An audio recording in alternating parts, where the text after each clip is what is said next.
Aku remaja lelaki normal berusia 15 tahun di kelas 10 dengan nilai rata-rata dan sangat menyukai olahraga. Aku suka bermain rugby, bola basket, atletik, pokoknya olahraga apa saja. Namun lambat laun semuanya mulai menjadi buruk.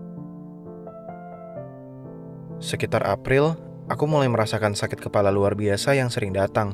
Dan maksudku di sini benar-benar sakit. Aku bahkan gak bisa menunduk tanpa rasa sakit yang menggerogoti pikiranku. Awalnya, kupikir hanya migrain biasa. Minum ibuprofen juga pasti sembuh kan? Sayangnya, ternyata bukan itu penyebabnya. Aku mengeluh pada mama tentang sakit kepala harian ini. Tapi beliau menolak untuk percaya bahwa itu adalah sesuatu yang serius. Karena dia adalah seorang perawat. Berhenti menatap layar HP-mu dan luangkan waktu bermain di luar. Itu yang selalu dikatakannya. Tapi aku tahu ada yang salah denganku. Akan ada pertandingan rugby dalam waktu dekat dan aku gak ingin melewatkannya. Jadi ku acuhkan rasa sakit itu.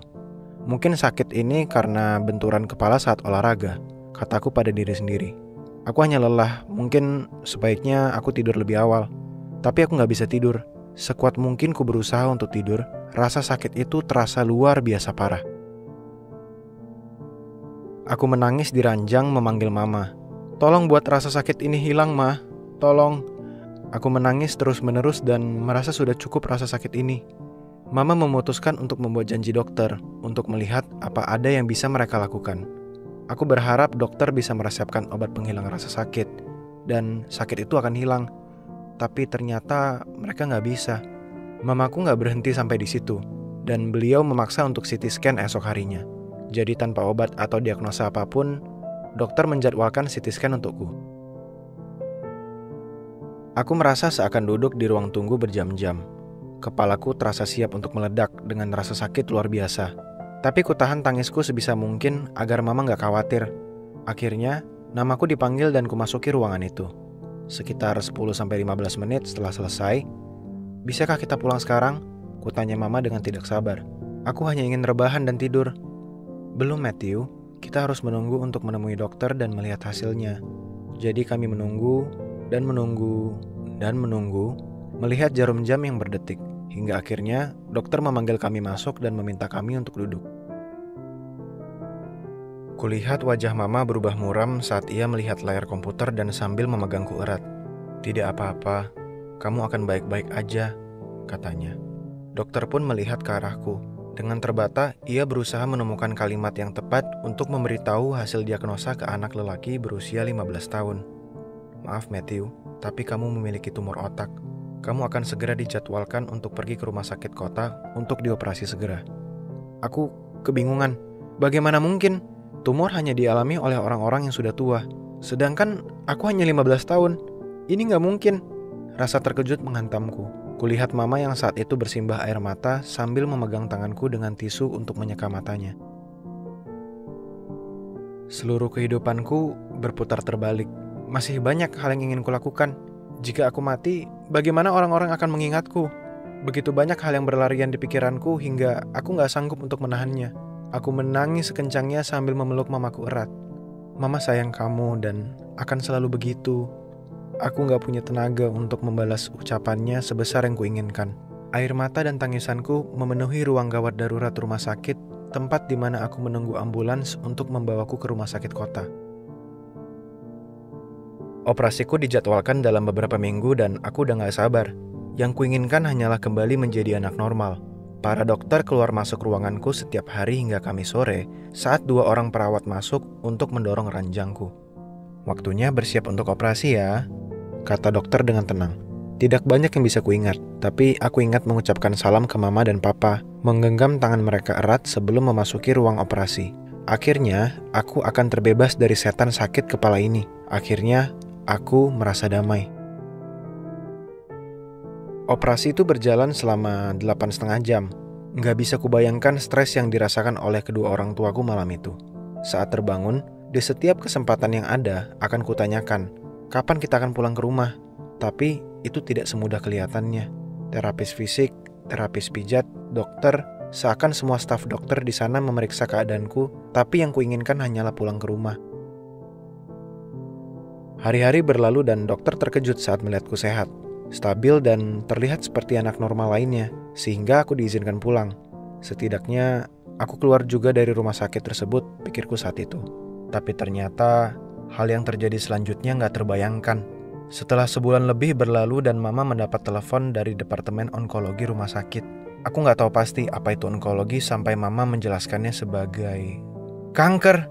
Gak bisa kupercaya. Aku duduk untuk mendengarkan diagnosaku.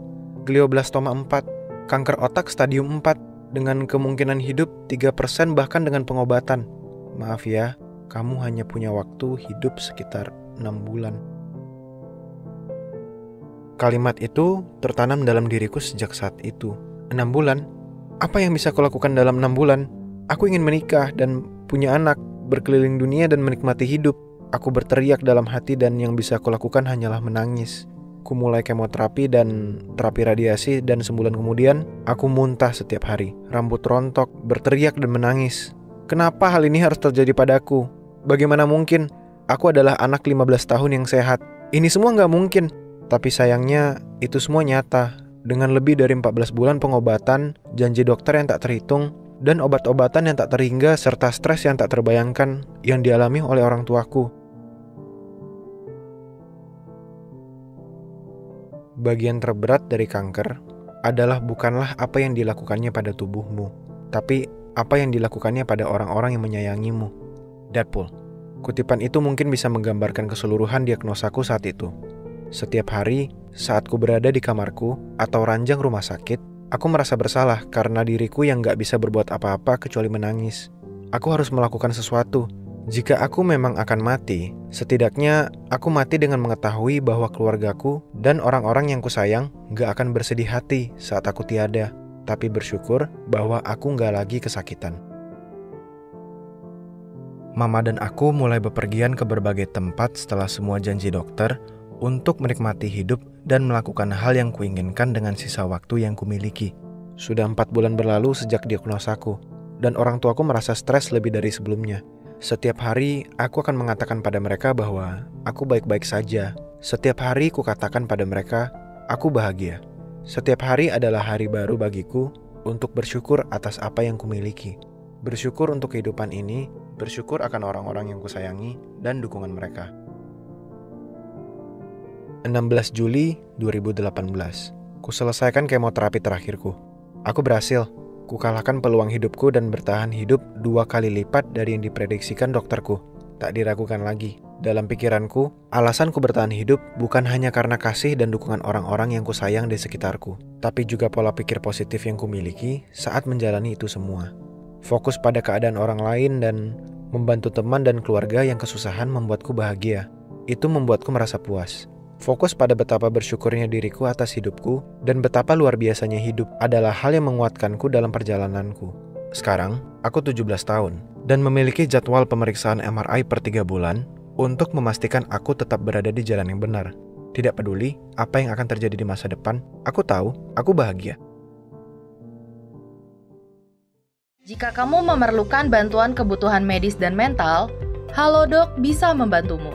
Di aplikasi gratis Halodoc, kamu bisa langsung ngobrol dengan dokter dan ahli kesehatan mental. Kamu juga bisa membeli obat-obatan dan obat resep dari apotek terpercaya di seluruh Indonesia yang akan diantarkan langsung ke rumahmu dengan Gojek. Dan kamu bisa juga membuat janji dokter di klinik atau rumah sakit yang kamu pilih. Klik link di bawah ini untuk mencoba ya.